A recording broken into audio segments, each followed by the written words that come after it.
Itu bab tercelanya kebanyakan bersumpah. Maksudnya apa? Di antara adab kepada Allah Subhanahu wa taala, maksudnya di antara adab kepada Allah Subhanahu wa taala itu seorang tidak banyak bersumpah. Tidak banyak bersumpah menyebut nama Allah kecuali pada perkara-perkara yang penting. Jadi kalau kita mau bilang adab bersumpah, ya, adab bersumpah, yang pertama adalah bersumpah dengan nama Allah, karena bersumpah dengan nama selain Allah adalah syirik. Kemudian yang kedua harus jujur, ya, jujur, ya. Kemudian yang ketiga jangan sering bersumpah, tidak bersumpah kecuali pada perkara yang penting, tidak bersumpah kecuali pada perkara yang urgen. Ini ada bersumpah. Ya, dan ini berkaitan dengan masalah tauhid, ya, karena seorang di antara kesempurnaan tauhidnya adalah mengagungkan Allah Subhanahu wa taala, mengagungkan Rabbul Alamin, maka dia tidak sembarang bersumpah kecuali memang penting, ya. Kemudian Al-Imam Muhammad bin Abdul Wahhab rahimahullahu taala membawakan dalil yang pertama, wa qaulillahi ta'ala wahfadhu aymanakum, ya, wahfadhu aymanakum. Adapun dalil yang pertama firman Allah Subhanahu wa taala, artinya adalah jagalah sumpah kalian.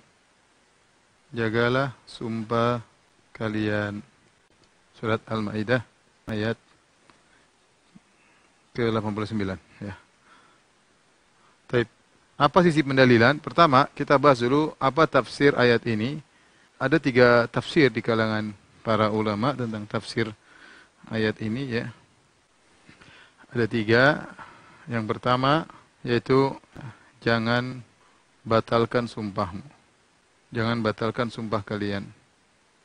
Yaitu jagalah sumpah kalian dengan cara jangan batalkan sumpah kalian. Dan ini, ya, diriwayatkan dari sebagian ahli tafsir. Ai fala tahnasu. Maksudnya fala tahnasu. Fala tahnasu artinya janganlah kalian batalkan. Kemudian pendapat Ibnu Jarir At-Tabari, ya, adalah jangan kalian batalkan tanpa membayar kafarah. Dan ini pendapat Ibnu Jarir At-Tabari. Kenapa?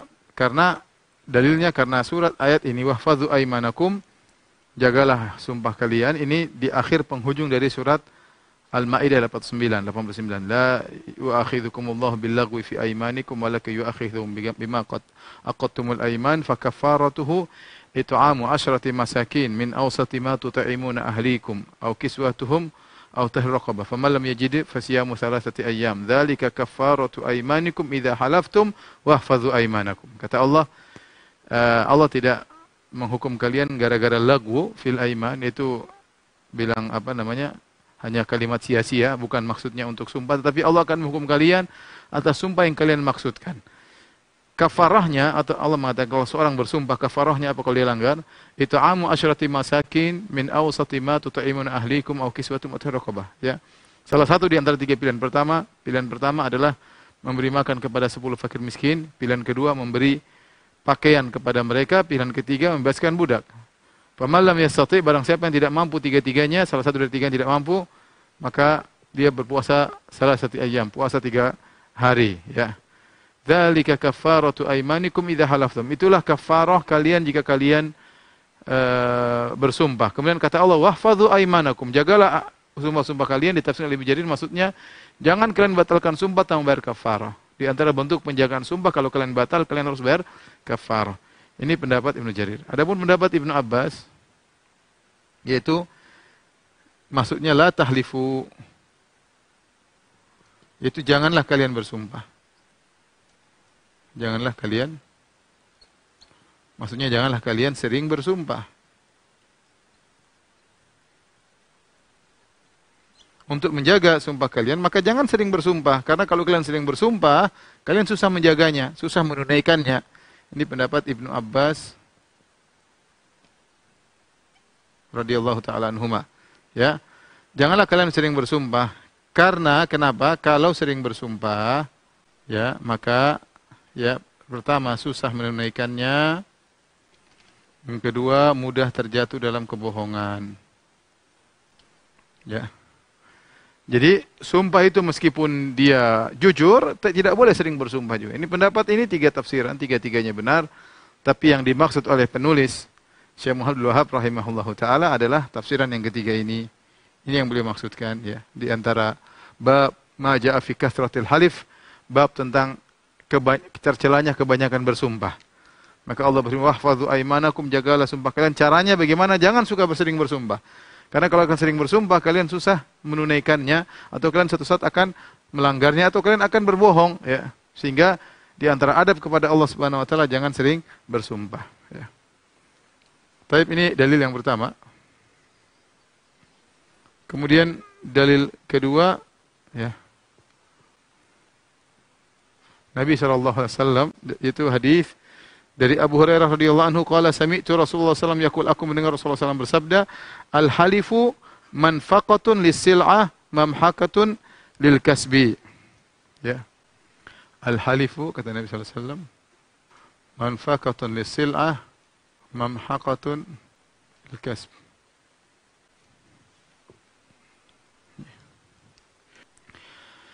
Jadi sumpah itu, kata Nabi sallallahu alaihi wasallam, ya, melariskan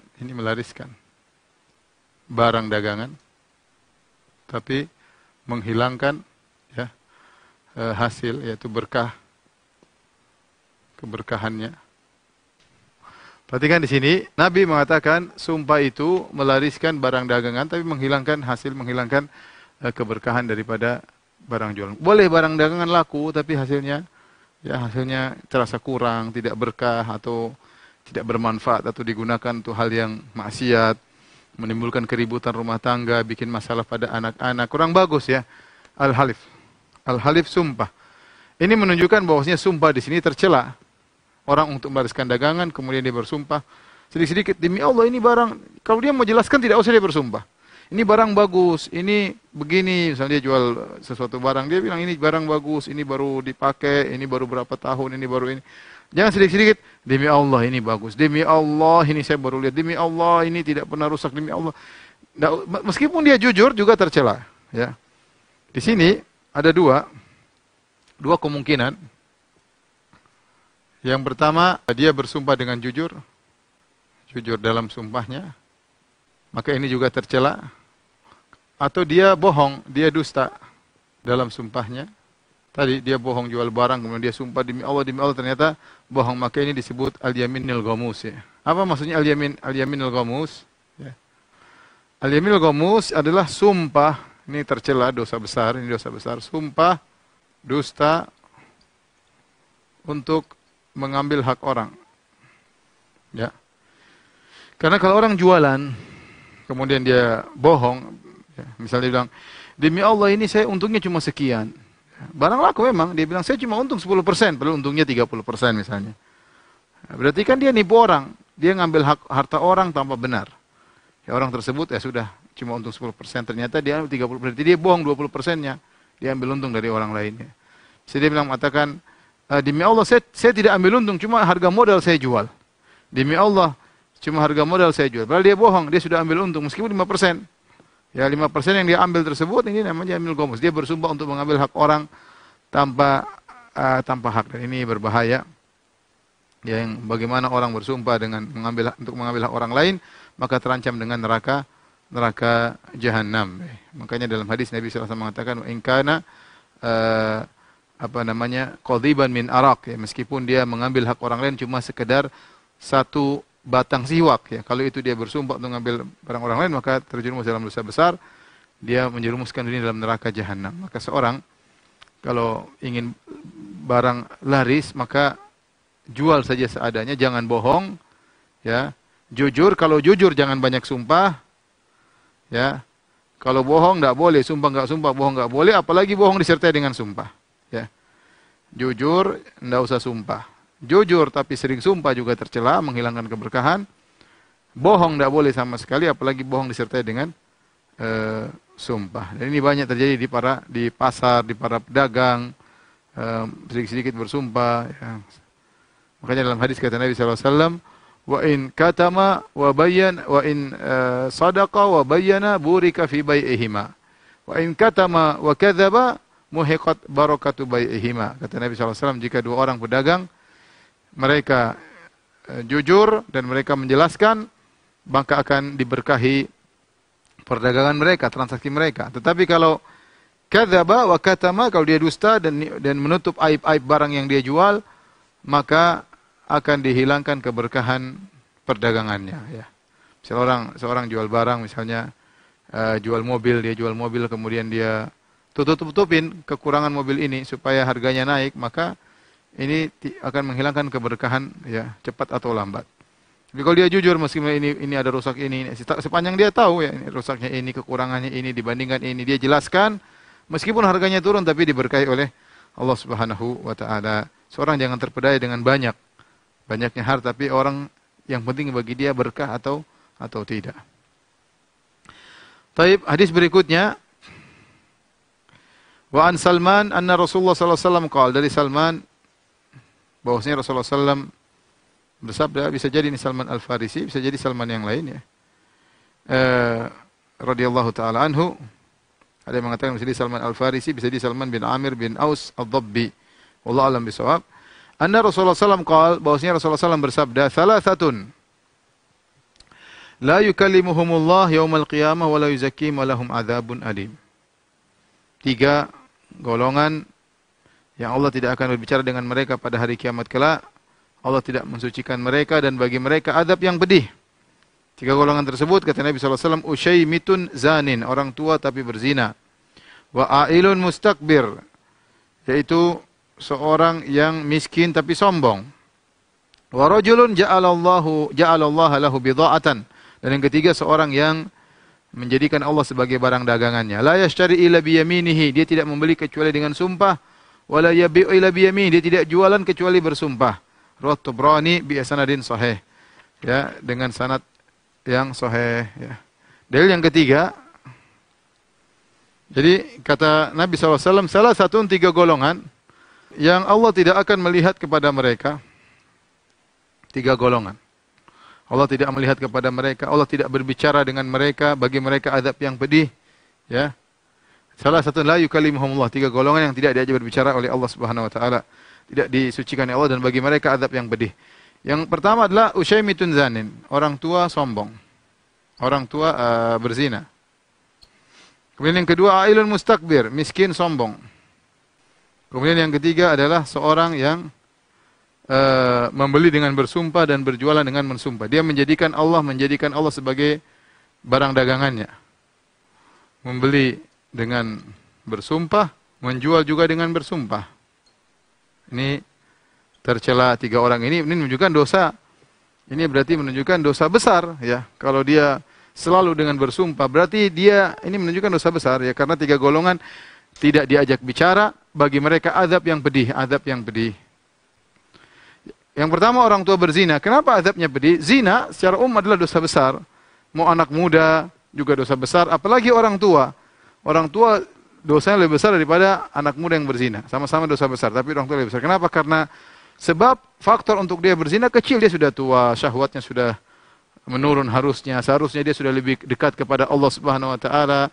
Tapi ada saja orang tua yang hobinya berzina. Saking buruknya dirinya sampai dia tua dia masih terbiasa berzina dan akhirnya meninggal dalam kondisi masih suka berzina. Waliyadzubillah. Maka orang ini dosanya tidak seperti pezina-pezina biasa. Yang kedua miskin tapi sombong. Kenapa? Karena sebab kesombongan tidak ada pada dirinya. Kalau orang kaya sombong wajar, pejabat sombong wajar, ya, kemudian orang berdarah biru sombong wajar. Tapi kalau miskin, apa yang mau disombongkan? Menunjukkan dia parah. Bahkan sebagian ulama mengatakan, ya, sombong ada 2. Sombong atau merasa tinggi, ada karena faktor luar, karena sebab internal, sebab diri sendiri. Kalau faktor luar tadi sebab karena jabatan, karena harta, tadinya dia nggak sombong, tapi karena jabatan semua dia jadi sombong, punya pangkat tinggi, punya kawan-kawan orang kaya, jadi dia sombong karena faktor luar. Tapi ada yang sombong karena diri sendiri, bang. Dia miskin tetap sombong, dia merasa tinggi, jadi ini yang lebih parah daripada ini. Ini lebih parah daripada ini. Ada yang sombong karena faktor luar, karena faktor luar nggak ada, dia nggak sombong. Tapi ini nggak ada faktor luar, dia memang dari sananya sudah sombong. Sudah dirinya merasa tinggi. Ada orang seperti itu modelnya. Padahal nggak punya apa-apa, sombong. Apalagi kalau punya apa-apa, nggak punya apa-apa saja sombong. Apalagi kalau udah punya apa-apa ya. Kalau orang sombong ya karena faktor luar banyak ya. Dua-duanya tercela tapi lebih tercela. Yang ketiga yang tercela, jadi fokus kita pada pembahasan kali ini adalah ini ya, menjadikan Allah sebagai barang dagangan ya. Semua nama Allah, jualan demi Allah ini murah, demi Allah ini barang bagus, demi Allah agar orang beli. Ya. Kalau beli demi Allah sudah kasihlah. Demi Allah saya beli sini, saya sudah tahu demi Allah ini harga bagus. Terimalah tawaranku, demi Allah ini saya sudah kasih untung kau. Jadi tidak beli, tidak menjual kecuali bersumpah. Ini namanya orang tidak mengagungkan Allah, seperti Allah dijual-jual begitu saja tanpa jadi barang jualan. Allah Subhanahu wa taala jadi barang jualan. Ini menunjukkan orang ini imannya lemah dan dia berdosa, bahkan dosa besar. Wallahu taala alam bisawab. Orang dia. Selanjutnya hadis dibawakan oleh Syekh Muhammad bin Wahab rahimahullahu taala wa fi sahih, yaitu riwayat Bukhari dan Muslim, an Imran bin Husain radhiyallahu anhu qala, beliau berkata, qala Rasulullah sallallahu alaihi wasallam, Rasulullah SAW bersabda, khairu ummati qarni, sebaik-baik umatku adalah generasiku, itu generasi para sahabat. Thumma alladhina yalunahum, kemudian orang-orang setelah para sahabat, yaitu generasi tabi'in ya. Itu generasi tabi'in. Kemudian thumma alladhina yalunahum, yaitu generasi tabi'ut tabi'in ya. Qala Imran, berkata Imran, fala adri, aku tidak tahu, adzakara ba'da qarnihi qarnain aw thalathan, aku tidak tahu Nabi menyebutkan setelah kurunnya generasinya 2 generasi atau 3 ya, atau 3 generasi. Summa inna ba'dakum qauman yashhadun wa la yustashhadun, kemudian setelah kalian akan datang suatu kaum yang mereka memberi saksi padahal tidak diminta untuk menjadi saksi. Wa yakhunun wa la yu'tamanun, dan mereka berkhianat dan mereka tidak bisa dipercaya. Wa yanzurun wa la yufun, dan mereka bernazar ya, bersumpah namun mereka tidak menunaikan sumpah mereka. Wa yadhharu fihi musiman, dan nampak dari mereka sikap ya kegemukan ya. Kegemukan nampak pada mereka. Kemudian wa fihi an Ibni Mas'udin, dan demikian juga dalam Sahih Bukhari dari Ibnu Mas'udin radhiyallahu anhu, anna Nabi sallallahu alaihi wasallam qaal, bahwasanya Rasulullah SAW bersabda, khairun nasi qarni, sebaik-baik manusia adalah generasiku, tsumma alladhina yalunahum, kemudian setelahnya, tsumma alladhina yalunahum, kemudian setelahnya, itu sahabat, kemudian tabi'in, kemudian tabi'ut tabi'in. Tsumma yaji'u qaumun tasbiqu syahadatu ahadihim yaminahu, kemudian datang suatu kaum yang syahadahnya mendahului ya daripada sumpahnya, wa yaminuhu syahadatahu, dan bahkan terkadang sumpahnya mendahului syahadatnya ya.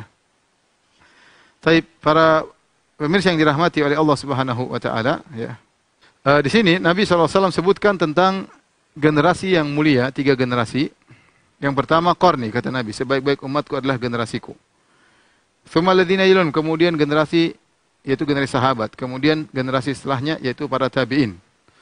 Kata Nabi SAW, ya, khairu ummati qarni, thumma alladhina yalunahum. Sebaik-baik umatku adalah generasiku. Generasiku. Kemudian yang setelahnya, generasi setelahnya, kemudian generasi setelahnya. Maka generasiku maksudnya para sahabat. Setelah generasi berikutnya itu para tabi'in, yaitu para pengikut. Tabi'in artinya pengikut. Tabi'in maksudnya para pengikut sahabat. Para pengikut. Pengikut siapa? Pengikut sahabat. Kemudian tabi'ut tabi'in disebut dengan pengikut-pengikut. Tabi'ut tabi'un, tabi'ut tabi'in. Pengikut para tabi'in. Inilah 3 generasi yang ditazkiyah, direkomendasi oleh Nabi SAW yang disebut dengan al-qurun ats-tsalatsa al-mufaddalah. Ya, al-qurun ats-tsalatsa al-mufaddalah. Yaitu 3 generasi mulia. Ya, mulia. Giliran sahabat, tabi'in dan para tabi'ut tabi'in. Ya, inilah yang sering orang mengatakan para ulama salaf ya. Ya. Mereka adalah generasi-generasi yang mulia di antara para a'immat mazhab. Sebagian mereka masuk dalam tabi'ut tabi'in seperti Imam Malik, Imam Abu Hanifah masuk dalam tabi'in ya. Kemudian selainnya masuk Imam Abu Hanifah disebutkan bertemu dengan seorang sahabat. Yang lainnya masuk dalam tabi'ut tabi'in. Tapi intinya inilah generasi para salaf ya. Nabi memuji mereka. Sebenarnya juga dalam hadis Ibnu Mas'ud ya.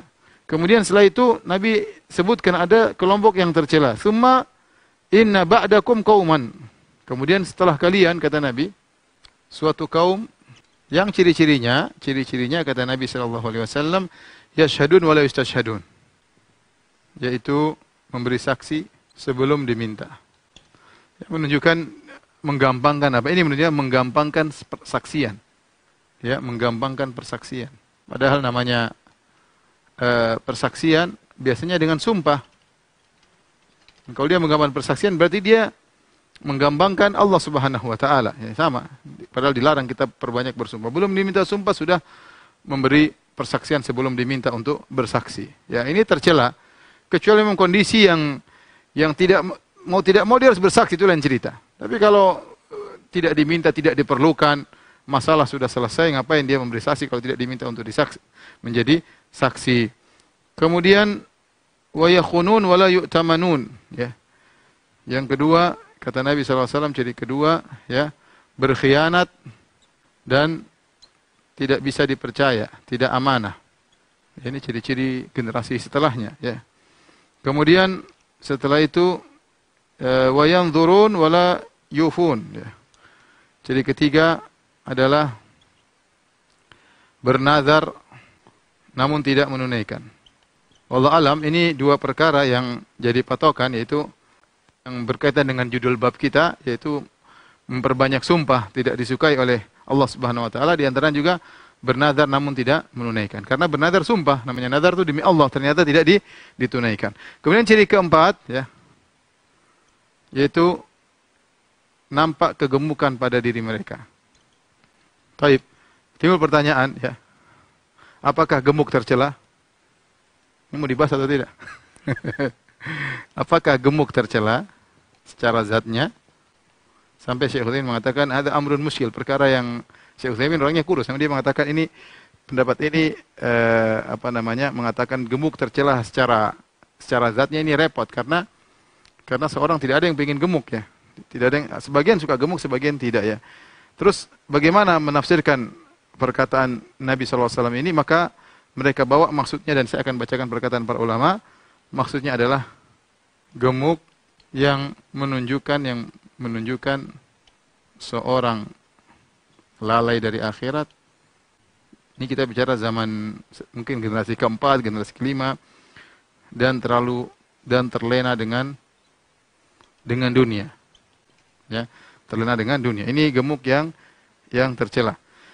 Kenapa? Karena Nabi SAW juga di masa tuanya beliau gemuk, karena ada gemuk bukan karena dunia. Ada sebagian orang gemuk karena umur yang sudah tua ya, atau karena mungkin kurang gerak, atau karena gen, dan itu disebutkan ya.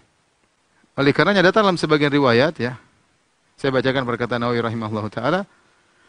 Qala Nawawi rahimahullah taala, qala jumhur ulama berkata fi makna hadzal hadis, dalam makna hadis ini, al-murad bis siman, yang dimaksud dengan gemuk di sini adalah kasratul lahim, yaitu badan yang gemuk. Wa ma'nahu annahu yakthuru fihim dzalik. Maksudnya di antara ciri-ciri ini banyak di antara mereka yang gemuk. Sebagian mereka tidak gemuk, tapi banyak di antara mereka yang gemuk. Makanya Nabi menggunakan kata wa yadhhar. Yadhhar itu nampak. Artinya di antara orang-orang tercela ini ada yang gemuk dan ada yang tidak gemuk, tapi banyak yang gemuk. Di antara ciri-ciri orang-orang yang suka memberi saksi tanpa diminta, berkhianat, bernazar tapi tidak menunaikan. Ya, apalagi zaman dahulu orang gemuk tidak banyak kegiatan, menunjukkan dia sibuk dengan dunia. Saya ulangi, maknahu annahu yaktsuru dzalika fihim, yaitu banyak gemuk pada diri mereka. Qalu wal madhmumu minhu, dan mereka berkata yang tercela dari gemuk, man yastaksibuhu, yaitu orang yang sengaja untuk mengemukkan dirinya. Wa amma man huwa fihi khilqatan fala yadkhulu fi hadza. Adapun orang yang secara tubuhnya memang begitu, ya, dia tidak berusaha gemuk, tapi memang gennya, ini disinggung oleh Nawawi rahimahullah, gennya memang gemuk, maka tidak masuk dalam hal ini. Wal mutakassib lahu, adapun yang dimaksud dengan orang yang berusaha gemuk, yaitu suka gemuk, yaitu al mutawassi' fil ma'kul wal masyrub zaidan alal mu'tad, yaitu yang sengaja banyak makan, banyak minum, yang lebih daripada yang seharusnya, ya. Kemudian Al-Hafidz Ibnu Hajar ketika membahas tentang wayadhar fihi musaman, dan nampak kegemukan pada diri mereka, kata Ibnu Hajar, yuhibbuna tawassu'a fil ma'akil wal masyarib, ya, yaitu suka untuk makan dan minum, kebanyakan suka akan hal tersebut sehingga menjadikan mereka gemuk. Datang dalam riwayat yang lain dalam Sunan Tirmidzi disahihkan oleh Syekh Albani, kata Nabi SAW tentang generasi keempat setelah tiga generasi ini. Kata Nabi SAW, "Tsumma ya'ti min ba'dihim." Kemudian datang generasi berikutnya, itu generasi setelah sahabat, tabi'in dan para tabi'in. Qaumun yatasammanuna, orang yang senang untuk gemuk, wa yuhibbuna siman, dan mereka senang untuk gemuk, ya. Adapun Nabi SAW ketika di masa tua, maka beliau badannya agak gemuk, tentu tidak gemuk banget, tapi gemuk tidak seperti biasanya. Dalam Sunan Ibnu Majah dari Abu Musa Al-Asy'ari, Rasulullah SAW bersabda, "Inni qad badantu." Aku telah gemuk, kata Nabi. "Fa idza raka'tu farka'u." Jika aku rukuk maka rukuklah, wa idza rafa'tu farfa'u. Jika aku bangkit maka bangkitlah. Wa idza sajadtu fasjudu. Jika aku sujud maka sujudlah, ya. Jadi menunjukkan Nabi salat lebih perlahan, ya. Karena beliau badan sudah agak gemuk. Kemudian juga dalam riwayat Ummu Qais binti Mihsan, anna Rasulullah sallam lamma asanna wa hamala laham. Tatkala Nabi sudah tua dan membawa badannya lebih berat, ya. Ittakhadha amudan fi musallahu ya'tamidu alaihi. Maka Nabi SAW membuat sebuah tiang untuk bertelekan kepada tiang tersebut. Artinya tubuh Nabi lebih berat, ya. Dan ini tentunya tidak tercela bagi Nabi SAW, karena ini gemuk bukan faktor karena cinta dengan dunia, tapi karena faktor tua, ya. Jadi tadi pernah sebutkan seperti faktor tua, faktor gen, ya, atau faktor yang bawaan misalnya. Adapun kalau seorang gemuk karena perkara dunia, senangnya tidur, senang main-main, kemudian minum sana minum sini, makan sana makan sini, lupa dengan akhirat, maka itu tercela, ya. Di antara perkataan Syafi'i yang menarik dalam hal ini, Imam Syafi'i pernah berkata, "Ma ra'aitu saminan aqilan qat ghaira Muhammad bin Hasan Asy-Syaibani." Kata Imam Syafi'i, dia berkata, "Aku tidak pernah melihat ada orang gemuk pintar sama sekali kecuali Muhammad bin Hasan Asy-Syaibani." Yaitu kebanyakan orang gemuk yang ditemukan Imam Syafi'i di zaman beliau, ya, pada abad ketiga, yaitu abad kedua, abad ketiga, yaitu orangnya goblok-goblok, ya, kecuali Muhammad bin Hasan Asy-Syaibani. Dan Muhammad bin Hasan Asy-Syaibani adalah gurunya Imam Syafi'i rahimahullahu taala, muridnya Imam Abu Hanifah dan sekaligus gurunya Imam Syafi'i. Beliau berkata, "Ma ra'aitu saminan qat aqilan ghaira Muhammad bin Hasan Asy-Syaibani." Aku tidak pernah melihat orang gemuk yang cerdas kecuali Muhammad bin Hasan Asy-Syaibani. Di antara ulama yang gemuk, di antaranya Imam Waqi' bin Jarrah Ar-Ru'asi. Waqi' bin Jarrah Ar-Ru'asi, seorang ahli hadis, ya, yang gurunya Sufyan Ats-Tsauri dan banyak murid-muridnya. Beliau disebutkan dalam biografi beliau adalah kana rajulan asmar dhakhman saminan. Beliau adalah orang yang berkulit hitam, ya, coklat tua mungkin, asmar mungkin hitam, kemudian dhakhman besar, saminan gemuk. Sampai satu hari beliau bertemu dengan Fudail bin Iyad, ya. Ulama ketemu ulama. Fudail bin Iyad dikenal dengan orang yang sangat zuhud, ya. Dikenal dengan orang yang sangat zuhud. Sementara Waqi' bin Jarrah Ar-Ru'asi, meskipun dia gemuk, disebutkan beliau ibadahnya sangat luar biasa. Sampai disebutkan ada seorang ulama yang mengatakan, "Aku menemani Waqi' bin Jarrah dalam perjalanannya, ya. Namun beliau senantiasa puasa dahar, bukan puasa Daud lagi, puasa dahar, puasa tiap hari, ya. Maksudnya ibadah luar biasa. Bahkan beliau khatam Quran dalam sehari. Ya, ini Waqi' bin Jarrah Ar-Ru'asi. Ya, mungkin gemuknya adalah bawaan. Kemudian ketika dia bertemu dengan Fudail bin Iyad seorang yang zuhud, mungkin badannya kurus. Maka dia bertanya kepada Waqi' bin Al-Jarrah Ar-Ru'asi, "Ma hadha siman wa anta rahibul Iraq?" Wahai Waqi', ini gemuk, kenapa gemuk sementara kau adalah ahli ibadahnya, ya, rahib, ahli ibadahnya Irak. Ya. Terkenal rajin ahli ibadah, tapi badannya gemuk. Ya. Qala, maka jawaban Waqi' bin Jarrah Ar-Ru'asi, jawaban yang sangat indah, dia berkata, "Hadza min farahi bil Islam." Saya gemuk ini karena saya bahagia dengan Islamku, ya. Jadi intinya bahwasanya setelah 4 generasi ada muncul orang-orang yang mereka ya tidak amanah, suka berkhianat, kemudian menggampangkan sumpah, ya, bernazar namun tidak menunaikan, memberi saksi sebelum diminta, dan itu tercela, berarti mereka tidak mengagungkan Allah Subhanahu wa taala. Kemudian yang terakhir, asar dari Ibrahim An-Nakhai. Ibrahim An-Nakhai seorang tabi'in, ya, beliau berkata, "Wa kanu yadribunana ala syahadati wal ahdi wa nahnu sighar." Ya. Kata Ibrahim An-Nakhai, mereka dahulu, maksudnya para sahabat, kalau Ibrahim An-Nakhai tabi'in berarti orang tua mereka, atau yaitu generasi-generasi sahabat atau mendekati para sahabat. Ya. Mereka memukulin kami untuk urusan persaksian dan urusan janji, padahal kami masih kecil. Ya, artinya apa? Jangan kalian sembarang bersaksi, ya, dengan bersumpah bersaksi tidak boleh, dan jangan kalian sembarang berjanji. Ya, kalau punya janji ditunaikan, dan jangan sembarang berjanji. Padahal kami masih kecil, maka kami dipukulin oleh orang-orang tua kami atau ulama-ulama kami. Jadi ini pengajaran, dan tidak mengapa kita memberi adab kepada anak-anak, ya, agar mereka terbiasa untuk mengagungkan Allah Subhanahu wa taala, ya. Karena namanya persaksian dan janji itu dibangun di atas pengagungan terhadap Allah Subhanahu wa taala. Kalau orang tidak punya pengagungan terhadap Allah Subhanahu wa taala, dia asal bersumpah, asal berjanji, obral janji, ya, kemudian dia asal bersaksi, dia tidak tahu bahwasanya dia akan bertemu dengan Allah, mempertanggungjawabkan apa yang dia saksikan dan apa yang dia janjikan. Nah, dengan demikian tidak mengapa seorang untuk mendidik anak-anaknya sesekali dengan pukulan, ya, sebagaimana Nabi mengatakan, pukullah anak kalian untuk sholat jika mereka berumur 10 tahun. Tidak mau sholat boleh dipukul sebagai pukulan didikan, bukan pukulan balas dendam atau pukulan yang mematikan atau yang membuat luka, tapi pukulan mendidik yang tentu ada aturannya. Demikian para pemirsa yang dirahmati Allah Subhanahu wa taala. Besok kita lanjutkan pada bab ke-62. Kita masih ada 5 bab lagi karena kitab tauhid kalau tidak salah ada 66 bab. Demikian, subhanakallah bihamdik asyhadu an la ilaha illa anta astaghfiruka wa atubu ilaik. Assalamualaikum warahmatullahi wabarakatuh.